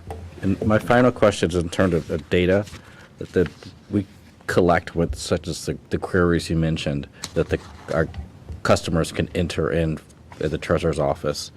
Can that be collected and by us or by the Treasurer's Office so they can see the most popular questions or and be able to sort and be able to... I believe so. One of the other things that we didn't talk about is surveys. We got that. Okay. So surveys on there, well, after they're done with their experience, they can say, yes, I'd like to take a survey. They take the survey, and it has their name and has the person who helped them. It gives a whole survey of how their experience with. So we'll have data on the back end on that. No, not the surveys. I mean the Right, data on harvesting and what- collection. I believe we can do that. 'Cause Okay. of what's going in. Okay. It'll be a service type. Say, you're saying, how many of these service types did we do? Right. Yeah. How many are we getting so that Patty's office can use that data and prepare for in the future? I believe that's in there, because we have reporting in there. Okay. Okay. It's just whatever we tell it we want to report on. All right. Okay. Thank you. Follow up? Okay. Any other comment? Yes. Yeah, thank you for the presentation. It's really exciting. I mean, that queuing system is something that's used in many places now. The question I have is this a sole source contract? Well, And if so, no, it's a small purchase. Uses small purchase procedures of the city. which is like a sole source. I mean, we didn't competitively bid, because lots of Well, but companies, small procurement requires you to try to get as many quotes, competitive quotes as you can. and we so- did. And I did like 3. Okay. And some of people are going out of that business, so several of them are like, I don't do that anymore, and some were This was the most proactive one that I found that meet all the criterias that we have. Yeah. Yes, for me, that's information that's important. That we as a city did our due diligence, did the calling, and it would be helpful for me going forward in the future to put that kind of language in the body of the report. So I know that it just wasn't a sole source, that we just didn't hand a contract to somebody, that in fact we're getting the best bang for our money as taxpayers. So that's my only request. But it sounds like a great system. And for the record, we just never do hand a contract to someone. It's always heavily researched. Right, it should be then put in the research. The agreement's usually with it, and in the recitals, it'll say that. For some reason, the agreement's not in here, this one, but there is an agreement that's been prepared for this, and it does state very clearly that small procurement procedures were used. And our small procurement requires us to try to get at least three. Full disclosure and for, right. I agree. Clarity and No, all that that's kind of good fine, stuff. that's Yeah. fine. Good idea. No, it's great. Thanks. Did you have a comment? No, I was just saying that it would be nice to see, yeah, the three options we were looking at, yeah. Yeah, okay. Any other, yes? Yeah, I've got a couple questions. So you brought up the survey, so I'll touch on that first. We're paying almost $1,100 a year just for them to take a survey. Is that what that survey line item is? Page 8. Survey 1115. Page 8 of the contract. Is that just for the after experience survey? Is that what we're paying for? What Oh. page? It's page 8 on the contract. I don't know on the packet what page it would be. Licensing. 8 of 21. This is to be able to continue to do surveys. 8 of 21, yeah. The 1,000, yeah. That's for the service. So that's the Everything is cloud-based. Right. We're not- They're hosting it all for us. no, I'm saying the survey is their Specific experience deals. survey. Is that what it is? Yes. Oh. Yes, sorry. So 1,100 just for them to see if they 5-star, 4-star experience, basically? And then we get the reports back, but it doesn't, it also puts the person who did it, Yeah. who serviced them, and the person who was being surveyed, so it's not a blind survey. So we have actual hard data. Hmm. Because if we just put out a blind survey, we would know what do we fix, how do we fix, right? If a customer had a bad experience, Yeah. and we don't know the customer or who helped them, we don't know how to fix that. Yeah. Whether it's training. It's a very valuable tool to have, and I wish we would have this for every department, to be honest with you. It aligns with a trend that's happening within the federal government Yeah. as well within private practice of user experience or customer experience. Yeah. Matter of fact, there's even legislation at the federal level now about that. And It's the best way to get performance metrics, is ultimately, it's user satisfaction, resident satisfaction. Yeah. So will we be following up actively with someone who has a negative experience? I can't speak for the treasurer, the commissioner of revenue. I know our departments would if we had something like this. So that's the valuable part of this software. Yeah. And then that's what brings my next point. I was going to say is that if we're paying $1,100 each year, I want to follow Yeah. through with the departments, because then this is money going down the trash. These aren't departments that are under my control nor your control. Right, and I think this is what we need to have a discussion with them Sure. if we're going to implement something like this, because this is coming out of our budget. And I don't want to see money being wasted if they're not implementing it properly or using the services properly. So that's something I would like to maybe even discuss with them. I don't know how everybody else feels about it, but I just. Well, if they're overstaffed, we find that they're overstaffed, we may not have the time or the manpower to follow up on these. I mean, we can look at trends. Why are we doing it then? Then why are we spending money on, yeah, exactly. Well, in all respect, $1,100, $1,200 for a survey is nominal. It's $1,100 a month. A month. No, it's a year. It's for the year. Yeah. Oh, It's nominal. It truly is. And it's yearly, so if we decide that we're not using it, we can always stop. Yeah. I think, just because we're funding this does not mean that we can overrule the structures that are in place legally and constitutionally here. And like Laszlo said, we don't have oversight over their office still. But it gives them the tools, right, to look at this and to Councilmember Hampton's point, it gives us the data at least to understand what's happening. And I agree with Councilmember Hampton, $1,100. I wish that was the price for every single department to be able to do something like this, because I would gladly recommend that to you all to actually get resident satisfaction data on all of our services. Yeah. Yeah, I mean, I don't mind. I just like to see follow-up. Like I said, I mean, $4,500 a year could be subtracted to almost $3,000. I mean, that's a big amount of money right there. That's basically almost half of the yearly cost. Second, we have these kiosks. Are they able to take payment? No, this is not, this is just a queuing system. Okay. We will have a separate kiosk for payment as well for people who don't want to wait in line. Like we do, if you've been to the police station Yeah. recently, you see a kiosk there for paying parking tickets. Right. We're going to set up a similar structure at the Right, so if they Treasury can skip the Commission. line and go straight to kiosk and pay. But that'll be a separate kiosk, not. Yeah, just this isn't involved with payments. Okay. And this, the queuing system was, say, verbally and visually, the ticket number. Yeah, it's like when you go to D&B, we'll have up there on the top, the screens. Right. Now serving A. Right. 10 at. Window counter 5. 5, or Okay. whatever. Really good. How we set it up. Yeah, I just want to make sure that even the visually impaired or the deaf, they have ways to access that. There was one more. Where was that?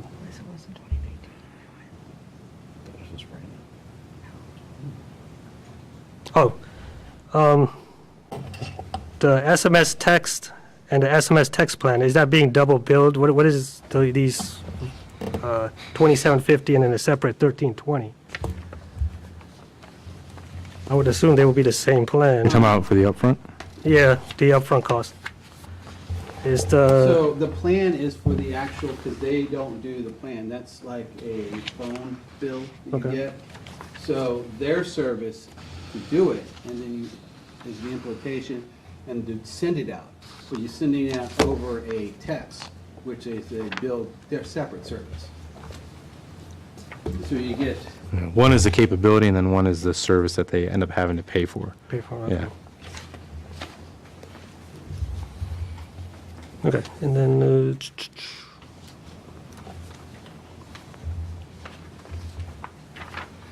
and I guess the implementation of first year, the hardware support, I'm assuming is the hardware warranty? yeah, And then each year after that, it is warranted. warranted after. Yeah. So if anything happens, we could have them come out, service the Right. technology? Or a lot of times now, it's, we look at it, we work with them, and then we either ship it back to them, Yeah. and they ship out another Okay. repair.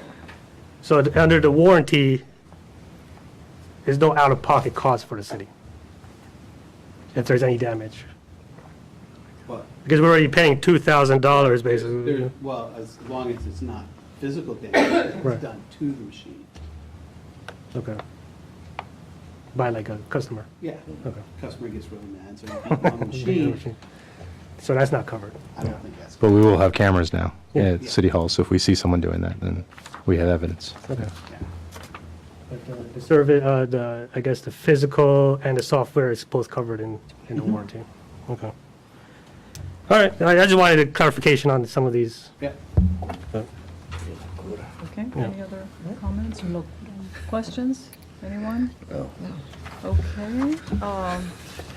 This is great, Dawn, thank you. She has a YouTube comment. YouTube. YouTube, did you email me the, Did you email it? you said there was a YouTube comment? Yes. Okay. Normally, they're emailed to me, and that's why I didn't see anything. Oh, that's why I thought they did. I can email it to you.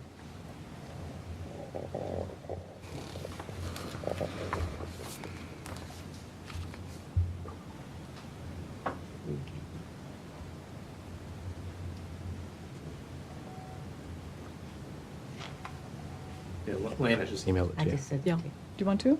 No, she just did. Oh, she just sent it? Oh, okay. Okay.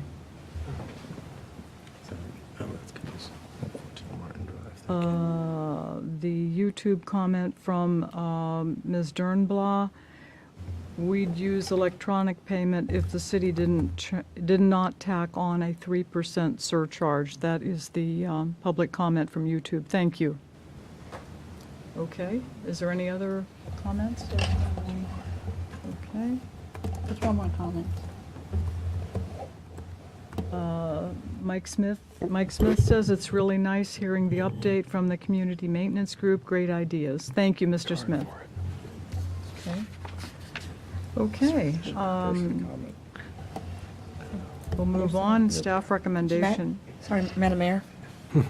Okay, yes? I just have one question. Can you repeat the cost of the SMS service?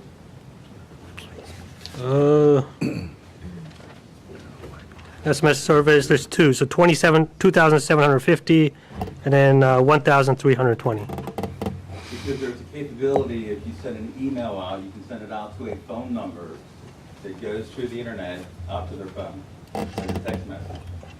And you have email service, so there should be no additional cost. Yeah, but that's not how the system works. I think it's got to integrate with this system. I think that's what. It's part of the system.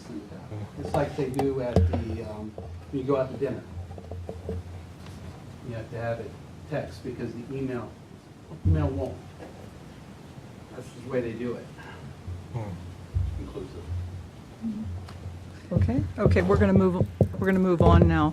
Staff recommendation is that the governing body approve and authorize the city manager to sign any necessary contractual documents for the purchase of Q-Flow software from ACF Technologies in an amount not to exceed $44,592 as presented, subject to final review by city attorney. Moved. Second. All in favor? Aye. Opposed? Abstained? Motion carries. Thank you. Thank you, Dawn. Wonderful purchase. Moving on to Brine Maker. Is that Calvin? Welcome, Calvin. This is an excellent purchase also because it really helps the city save on the use of salt. Good evening, Mayor Ritchell, Vice Mayor Banks, members of council, residents, staff, and guests. Calvin Odell, the Director of Community Development. First item of business tonight is a new brine maker. We purchased our current brine maker in 2014. It's gotten 8 good seasons of use. Was a very primitive piece of equipment, sort of like a plastic barrel mounted on a steel frame with a pump that just swirled water around. So what you had to do was constantly keep the skid steer running to load it full of salt, and it was a rather small tank, so filling our giant tank that we store brine in could take weeks of a few guys manning the equipment, and whenever we had some downtime. They went looking for a little bit better piece of equipment this time, something that actually monitors the salinity of the solution as you're making it, holds a large amount of salt so you're not constantly reloading it, and can make more brine in with a single loading. Went to Sourcewell, and Sourcewell did have brine makers on it. Unfortunately, we saw models when we inquired with a vendor that was on Sourcewell. The price just didn't seem right. We had seen other vendors selling similar models for less, so we actually went out and started pricing other models outside of that Sourcewell contract, and we did find the same exact model that was on Sourcewell at a much better discount price through another vendor. So the price that they originally quoted us was $34,280, but a lot of that was in training and installation, setup, and things like that. The guys don't feel like they need any of that.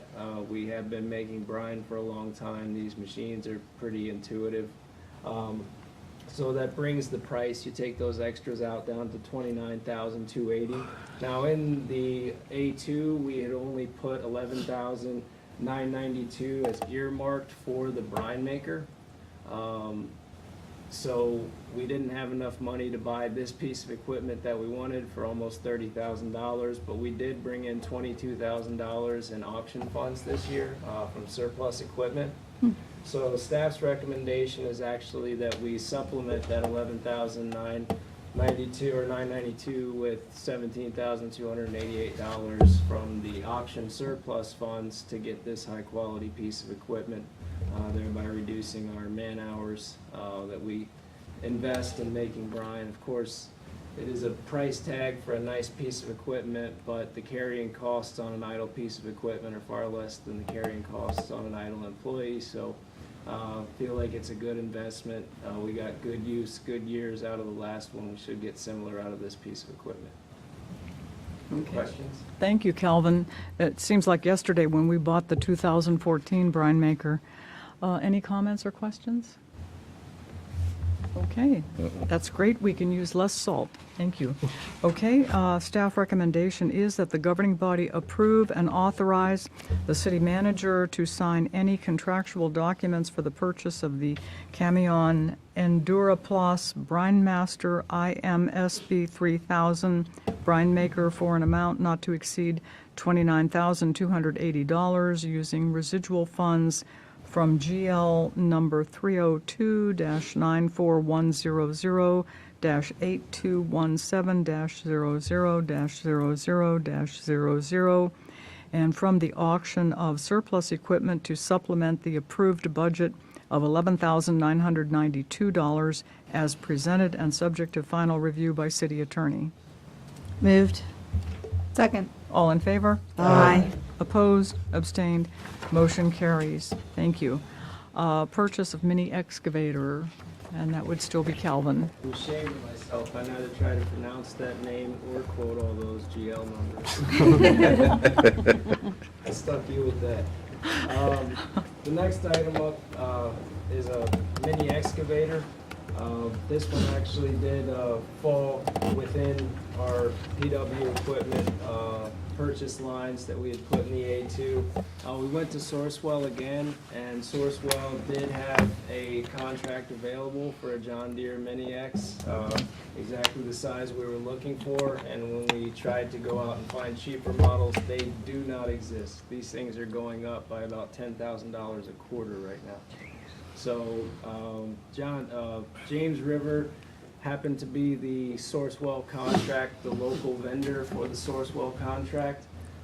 They said they can get us one, and they will get us one. We do a lot of business with them, but they have warned us that since the normal selling price of this equipment is so high that first come, first serve, and who would you sell the first one to?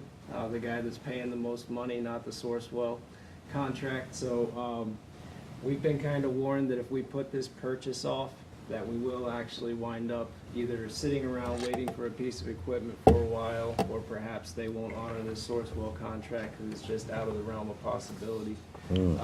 But this is a 2023 budget item. This does fall within what we proposed in 2023. Just going on what James River's telling us, if we want this piece of equipment to use anytime soon, we should go ahead and get this approved now. So essentially, with a vote in favor of this purchase, you would be sort of solidifying that PW equipment for the mini excavator line for 2023. I know the budget hasn't been voted on, but we just wanted to bring this forth so that we weren't sitting around waiting on this piece of equipment forever, or possibly paying penalty for not getting it now. So staff's recommendation is that we go ahead and give a purchase order to James River Equipment for $54,792 for this mini excavator. Thank you, Calvin. Any comments or questions? Give me an example of what this will be used for, I guess. So the smallest piece of equipment we have that does what this piece of equipment does is a backhoe. Okay. So when we're trying to get into small spaces, when we're trying to excavate sidewalks, to replace water and sewer laterals, we're taking a full-size backhoe out there. About the smallest bucket, you know, I'm sure you could probably find an 8 or a 10-inch bucket, but about the smallest bucket we can find for our backhoe is a 12-inch. You're ripping a pretty big hole in whatever you go at. A mini excavator not only is more easily trailerable, but it also does less damage. It's a rubber tracked machine, so it does less damage, and it gets into tighter spaces. Also a little less risky when you're digging on, you know, around. Of course, you always call this utility and get the utilities marked, but those lines aren't always accurate. Yeah. So you have a little more feel with the smaller machine for digging around utilities and tight spaces. You can feel when you're hitting a water line or something like that, give yourself a chance to sort of not rupture it all the way.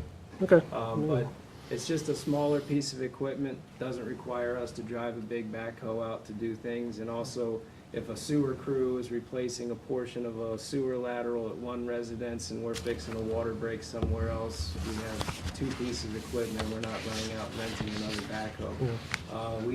This winter, I know a lot of you are aware, we were working sometimes 3 to 5 water breaks simultaneously, and one crew's waiting on the backhoe. We did rent a backhoe a couple times, just so we had another piece of machinery working. This is a machine that digs. It's just smaller and more convenient than a backhoe. Okay. But it gives us a backup option. Yeah. Thank you.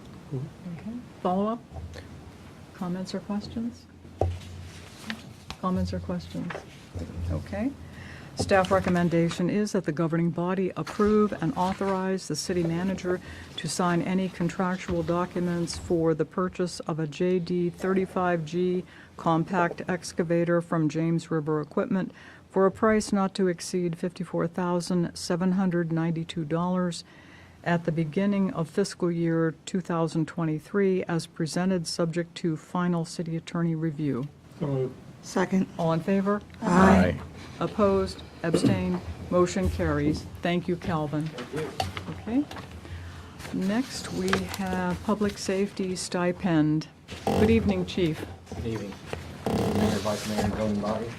There's 2 items I'd like to present tonight. One is a one-time retention stipend, and the other one would be a public safety stipend program. For the police department, we continue to lose experienced officers. I think we've had in the last 2 years a 42%. Chief, could you turnover speak a rate. little louder? We've had a 42% turnover rate for our department in the last 2 years, which is about 13 officers and 7 communication specialists. With the high turnover rate, it's been hard to recruit people because we don't offer much of incentive programs like other agencies do. So what we're anticipating is using surplus funds that we have left over from our salary line items to provide in a stipend program. And if you look at the bottom graph, it kind of breaks down what we're looking at to provide for degrees, military, certain certifications, longevity, and certain specialties like a detective that work with our agency. Because currently we don't offer our detectives any incentive to go to investigations like other agencies do. It's a lateral move. So the police department is requesting that we use certified funds, or surplus funds, I'm sorry, from our salary GL account to provide all personnel who served in FY22 a one-time stipend, retention incentive stipend, which will have no impact in the FY22 budget, as you can see in the stipend that we're requesting below. I want to note that we have 8 officers currently looking to leave our agency. Wow. Agencies from Fauquier, Leesburg, Nova, they're all offering incentives for officers to go with experience. I was told that MPD is offering a $20,000 sign-on bonus for officers to go and work in the city, so it's getting very competitive right now. Yeah. I did reach out to some of the agencies around, and they do offer incentives for language, military, specialty units. So we're hoping that this gets passed and we can offer that for our people too, and maybe be more appealing for people to come work for the city of Manassas. Yeah. This is very much needed. Thank you for the idea. And just to, can I add one thing? Yes. Yeah, so for the second motion, the 296 for FY23, from using the speed camera revenue, that second portion, we still have some more work to do to flush out with the fire department specifically. So that number is subject to change, but we wanted to gauge your interest in using the speed camera revenue, a portion of it, to reinvest in our public safety, both police and fire, for stipends to keep them here. But that number, again, is subject to change right now. We need more work to do with the fire department. So I just wanted to specify that. So then we would strike that second motion because the number is not accurate? You can do it right now. We can start with that budget, and then I'd come back for additional funding if needed. Okay, so we can go ahead and... Correct. Okay, okay. Do the amounts listed, Chief, take into consideration, for example, level of risk? I'm just wondering how the numbers were determined. Because I noticed that the SRT was the same as the polygrapher. Yeah, we reduced the SRT to 1,000. I'm sorry? We reduced that one to 1,000. We ended up looking at the numbers, and we added some on some other areas, so we reduced that one to about Okay. to 1,000. Well, she's talking about risk, so. And how about the polygrapher? Is that still? That's still 1,500. Okay. That's a stated certification that's going to require him to do, I believe it's every 2 years, has to go get, Okay. take additional courses, continuing education. So we thought that could fall equivalent to if somebody having an associate's Mhm. degree. So we kept that one at 15. Sure, okay, thank you. Comments or questions? No? Oh, start? Go ahead. Oh, okay. What is it? Oh, this is just for the photo speed on Euclid, right? Do we have the numbers from the red light yet, cameras? Red light, we've got about 162,000 in fines. We've collected 59,000 of it so far. 59,000. And this is, again, I think we talked about last time, 4-month period for this photo enforcement. For the photos, January, February, March, it April, started in May. November. Yeah, so about 6 months. Yeah. So half a year, so I mean, this could double in the next 6 months We again. collected almost 750,000 so far. It's Yeah. gone up since this was presented or submitted. I guess, we used ARPA and we used some of the funding from there to kind of minimize the gap between the other jurisdictions. Can we not, since we're, the department's shrinking, could we not just keep hiring staff, your officers? It's hard to recruit. I mean, right now, you can go work at Dumfries and make $60,000 going to the academy, and they don't pay benefits. It's paid by the town. Leesburg is offering laterals at $65,000 with 2 years on. So one effort for ARPA was to get our salaries closer. Right. The problem is other jurisdictions are offering incentives on top of salaries. So we're trying to stay competitive in the incentive world as well. Excuse me, Chief. Isn't nationwide, there's a dearth of recruits for police officers? There's just a low number of recruits for police officers nationwide. Yeah, there is. That's why a lot of these incentives and sign-on bonus. I'm not sure if a sign-on bonus will work for us. It really doesn't take care of our people that have been working here for so long. Right. Without raises and having to do without cost of living adjustments. Thank you. Question? Chief, thank you for presenting this, and you mentioned you're going to lose 8 officers are looking. Yes, that's And guys, keep in mind, it costs about $70,000 for training. So that's just that net loss right there, out the door. And I'm glad you mentioned the need to retain and use, that's a possibility with our red light camera funds to use to retain staff, because that's an issue besides the signing bonuses. Yeah, I mean, thank you, just thank you for presenting this. This is alarming. I mean, I know there's a shortage, but just competition, and we have retention issues, as you brought up to us. And I support whatever it takes to keep our officers and to attract new ones. Thank you. It's too bad it can't be more, We can evaluate it as well, but I want to feel more comfortable with the speeding camera revenue, the red light camera revenue, and also want to look at utilizing some of that funding as well for securing our school infrastructure, our schools from active shooters as well. Yeah. So there was still plenty of money left over even after this, so I felt comfortable with bringing this forward now, knowing that we can still use some of the additional funding for other programs as well. But going forward, there's opportunities to continue to use this money for CIP items for the police department, the fire department, and then free up that money to, again, continue to reinvest in our employees in both departments as well. Should definitely stay safety related, definitely. Yeah. Any comments or questions? I think it's a good idea. What are the, I guess, besides sign-on bonuses, what's other incentives they're offering? I mean, is there something we could implement here that the other jurisdictions are doing? Well, the biggest one was the language. Yeah. When I asked at the chief's meeting what they're offering, language, military degrees. Yeah. And then, they also give steps for prior experience, which we're trying to do the same thing. Yeah.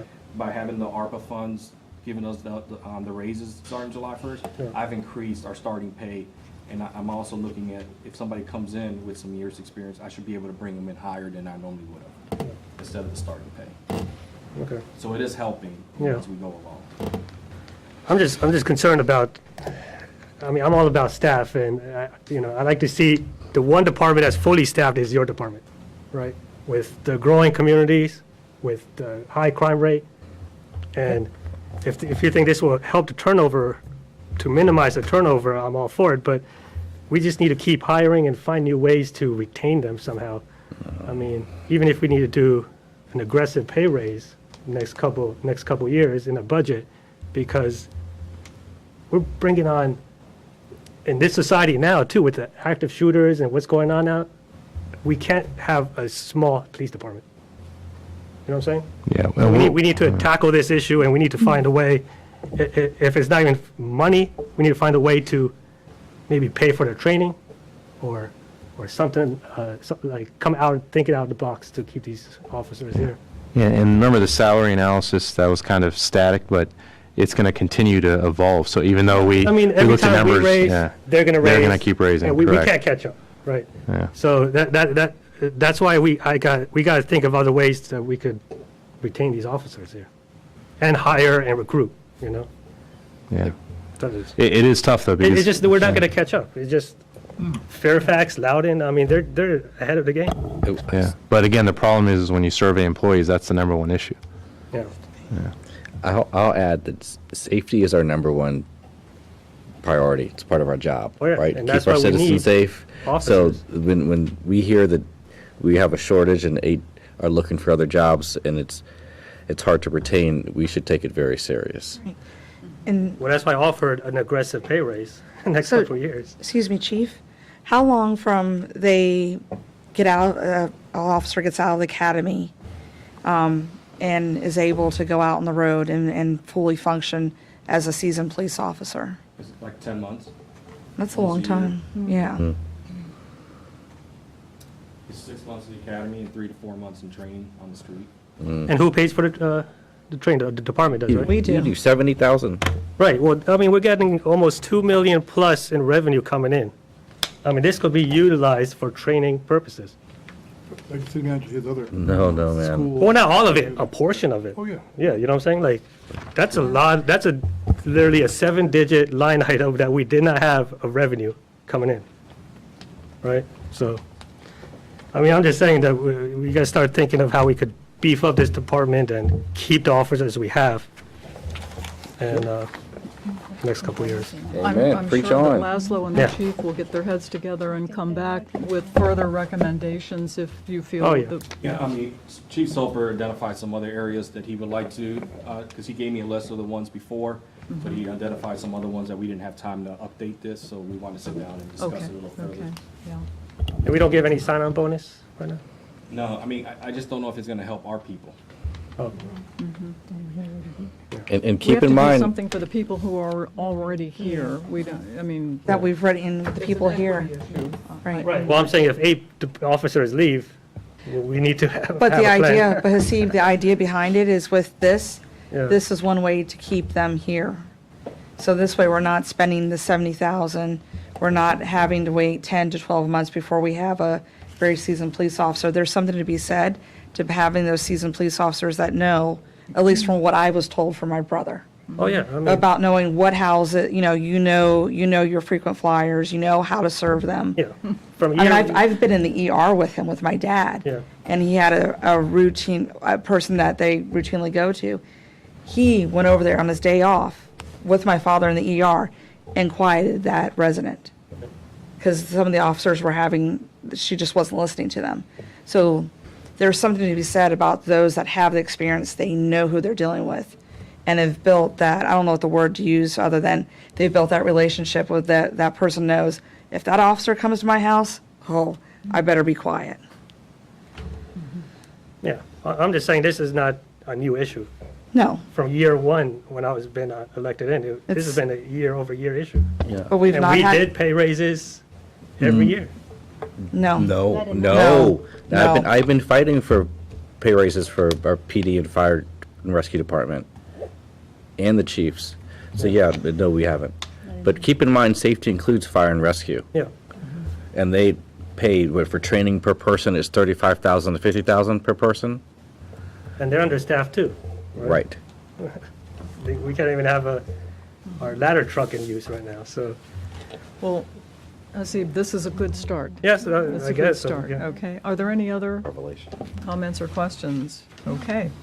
The two recommended motions. The first one is that the governing body approve and authorize the city manager and chief of police to utilize surplus funds in FY22 to provide a one-time stipend to all police department personnel who were employed by the city in FY22 and are still employed by the city for an amount not to exceed $143,000. Moved. Second. All in favor? Aye. Opposed? Abstained? Motion carries. Second motion, that the governing body approve and authorize the city manager to utilize revenues from the city's photo enforcement program to provide a stipend to all public safety staff in FY23 for an amount not to exceed $296,000. Second. All in favor? Aye. Aye. Opposed? Abstained? Motion carries. Thank you, Chief.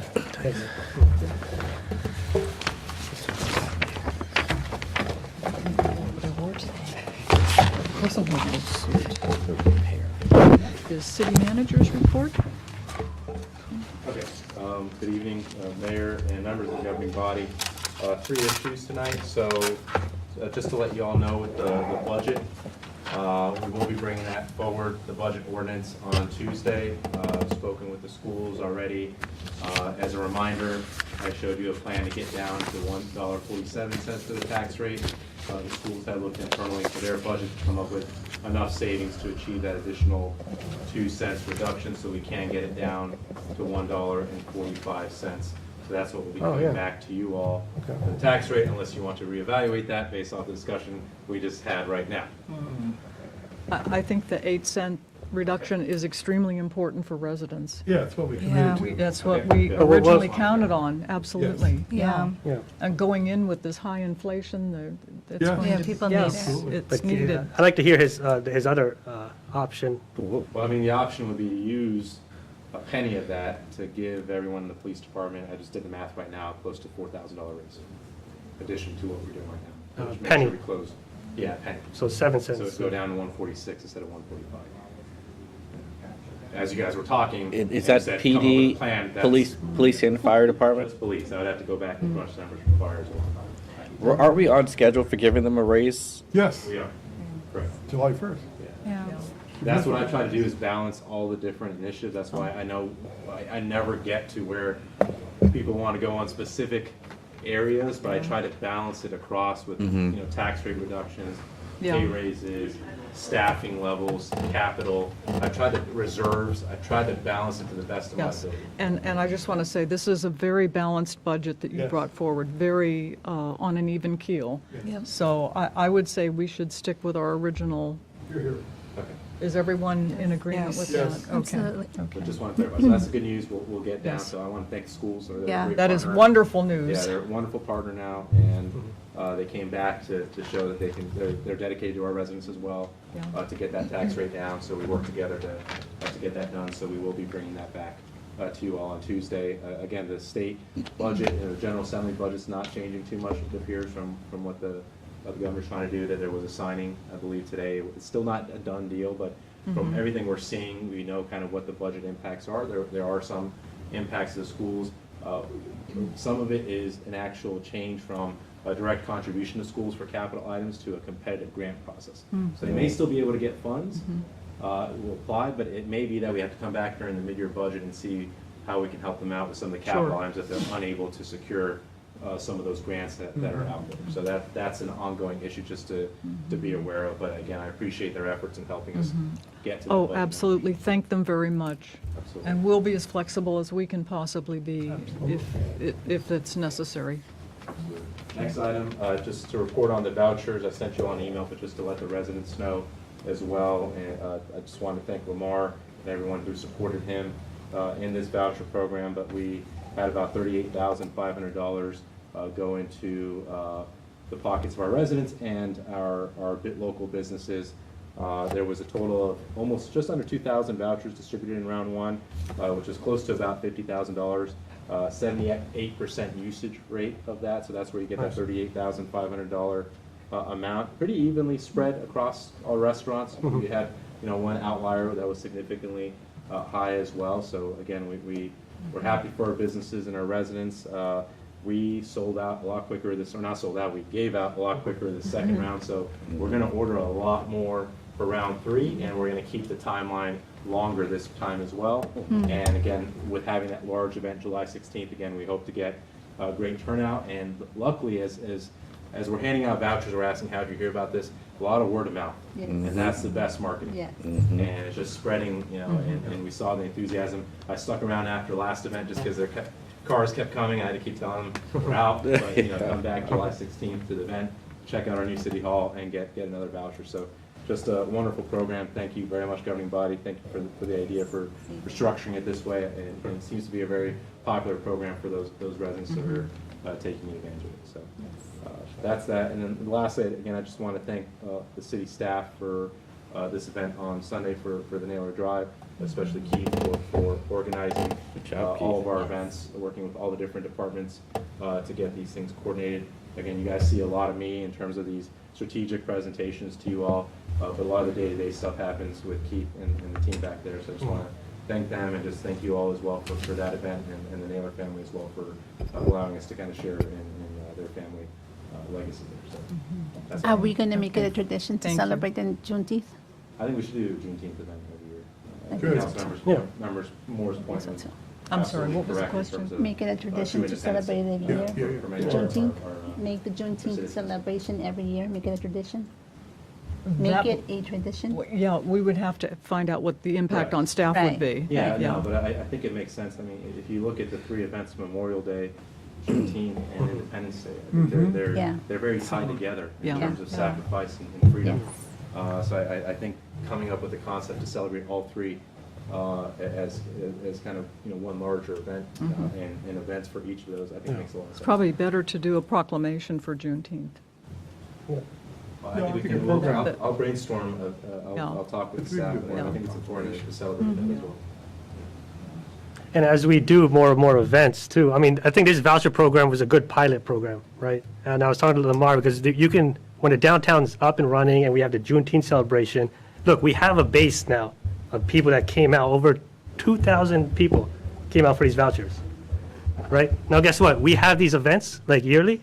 More and more residents will come, and then we'll have a downtown like flourishing like City of Manassas, Yes. right? Yeah. So I mean, and then Lamar had, you guys had idea for apps, and Lamar had an idea for apps. He was discussing with me, and He had lots of ideas. yeah, and I think having these events and the voucher programs is a good way for the community to come out. Yeah, I think we'll gradually work our way into more and more events, Oh, but we yeah. have to be cautious with the impact on staff. Right. Oh, yeah. Might I make a suggestion? Ms. Connor, when was Manassas, the city of Manassas Park? Did that happen in June 1975? Why don't we have a Manassas Park Day, and then we just roll all of that into it? So we can have it around June 19th, we can have it, in this way, there's a little bit less of an impact on staff. And we celebrate everything in Manassas Park. I mean, we truly are a multicultural city, we always have been. Right. So we incorporate everything, we have a one big base, so we're celebrating the city and we're celebrating everything else. Manassas Park Day. Mark? Yeah. I guess I know I'm not supposed to talk during the meeting, but one thing, and I was totally involved in it when we had our 25th year anniversary of the city, we had a monthly event. Lana, you'll remember that. We did something, I was on the committee, that's how I remember it so vividly. And of course then we had the Lions Club and the Women's Club and the other clubs that helped. But just keep that in mind, an event every month in the year of something, you know what I'm saying? Like we're coming up pretty soon on 35 or 40 or maybe 50, be 50 years. Coming up close to 50, so. Yeah. So an event every month and having, it would tie into whatever happens in that month. just to celebrate Manassas Park. We are Manassas Park. For the once we have the downtown development, Yes. we may actually have more events Yeah. than one. Oh, yeah, yeah. In the summer, the game plan is Fridays and Saturday nights to be a Busy. lot more active. So to that point, that we're going to beef up our Parks and Rec department to be able to do that. But in the interim, until we have the downtown finalized, we want to focus on community events as well and how to best maximize that. I'm sure staff will bring back a recommendation. Yeah. Yeah, okay, yes. I'm just a question for the city manager. The gentleman who spoke against the progressive pride flag flying, has there been a lot of, have you, in your office, heard any? My office is not. No. Okay, I was just curious. Or any of my colleagues in the dais heard any negative? No negative No. comments Okay. whatsoever. I've heard positive. Just wondering. Yeah. Okay. That's all I have. That's it? Okay, anything else for the good of the city? One quick question. Yes. Because I keep getting asked, and I'm probably going to, and I know you're probably going to say, Laura, please, no more. The signs about parking. So about the commercial vehicles. What's the stat? Yeah. Thank you, Martha, for reading my mind. Let me put that on my calendar to meet with Calvin and Steve to Okay. get an update on that. I know they've been busy with a lot of other items. And I know, but I've had people ask me, so I'm asking you. Yeah, I had a comment too the other day. They said that we were quick to put up the forward enforcement sign. $200 fine? Yeah, at the $200 residential fines, but then we're slow putting the commercial signs up. So, I mean, it's coming up in the community. There's a lot more of those, I can tell you that. So, I mean, there's a way to get these signs up Yeah. within the budget that we have. Yeah. I'm just not sure it's enforceable in the courts because they'd be spread out too far. Does that make sense? They have to, they have to be visible. So, so I understand that it's just not an apt comparison when you're talking about scale. This is a much broader I get it project. encompasses the whole city. Correct. Yeah. Mhm. Correct. And the other one we were able to do internally, whereas this one, it's just Oh, yeah, because I of the scale, we understand. can't do, so we're trying to Right. get back procurement proposals that fit within budget. And we have to do it right. Correct. Yeah. Yeah. Okay. Okay. Anything else? Again, there would be revenue associated with this one as well. Yeah. So, again, it's not a correct, like, it's not that the revenue that pushed us, because there'd probably be a lot more, be a lot more revenue associated with this one when we make that change from ticketing people From for the this one. commercial vehicles. Yeah, so we're not driven by revenue, it's Yeah. just Right. feasibility. and We were like, we capacity. passed this, what, a year ago, almost? Yeah, but the budget, Yeah. unless we want to, if you want to say, go ahead and spend $1 million right now on that, No. we can do it. So, No, I think as Trying to long figure as out we just ways. keep giving the residents Yeah. updates, they'll be Yeah. A-okay. That's right. So we are doing a small procurement to get the consultant. And we did put a solicitation out. But it's due back on July 15th, so we should know around then. About Councilmember Moore, I didn't want any misinformation accidentally out there in the community. Oh, absolutely. Yeah. It's a good point, though. We should have it in the record. Anything else? No. Okay, do we have a motion to adjourn? Moved. Second. All in favor? Aye. Opposed, abstained, motion carries. Thanks, everybody. Alana. Yeah, it's killing me. Seven I'm o'clock on at short Manassas. sleep right now because of that.